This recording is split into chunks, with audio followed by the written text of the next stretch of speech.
Ginger garlic paste, সব একসঙ্গে কষিয়ে নেবো। একটু জল দিয়ে দেবো এতে।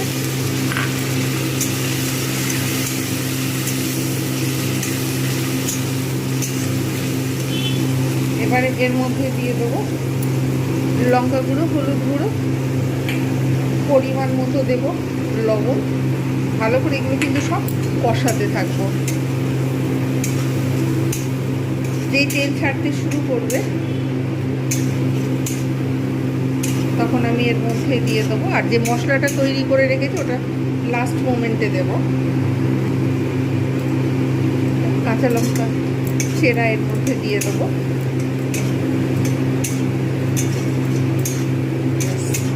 ভালোভাবে কষানো হয়ে গেছে। এইবার আমি এতে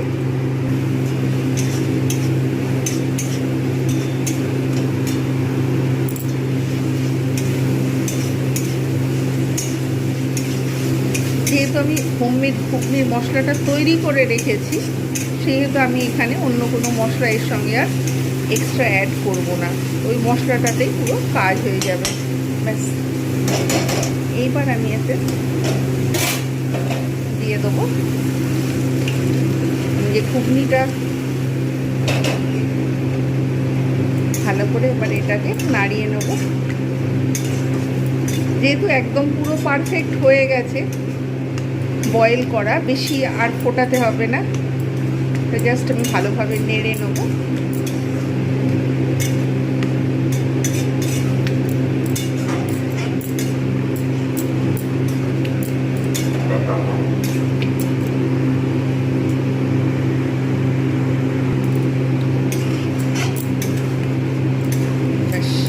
এবার এর মধ্যে দিয়ে দেবো ঘুগনির মশলাটা, দিয়ে দেবো তেঁতুলের পাল। ব্যাস, এবারে এটাকে গরম গরম সার্ভ করব। কুচনো পেঁয়াজ, ঝুরি ভাজা, কাঁচা লঙ্কা, তারপরে এর সঙ্গে আপনারা ইচ্ছা করলে একটু বিট নুন, একটু মশলা, ধনে পাতা, মানে এইরকম বিভিন্নভাবে কিন্তু আপনারা সার্ভ করতে পারেন। ব্যাস, রান্না ডান। এবার সার্ভ করার পালা। কেমন হয়েছে জানাতে ভুলবেন না। একটা বাটি নিয়ে নিয়েছি, এবার আমি এটাকে সার্ভ করব।